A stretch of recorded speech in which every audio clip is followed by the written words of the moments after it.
একেবারে ঘরের মানুষ, ঘরের মেয়ে এবং ধার্মিক, প্রচন্ড মার্জিত, খুবই রুচিশীল এবং প্রচন্ড আমার হবু স্ত্রী হচ্ছিল আমার সবচেয়ে এখন বেস্ট ফ্রেন্ড। সো বুঝতে হবে এটা একটু। উনি কোনো সেক্টরের সাথে সংযোগ, টোটালি ঘরের মেয়ে, বললামই তো, কোনো সেক্টরের সাথেই না।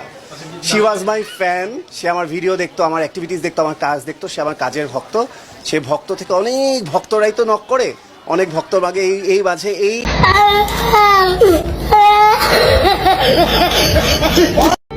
গাইস আমি সবই বুঝলাম, কিন্তু একটা জিনিস বুঝলাম না গাইস, যদি যুদ্ধের ভিতরে দুইটা তলোয়ারই না থাকে তাহলে যুদ্ধ জমে কেমনে?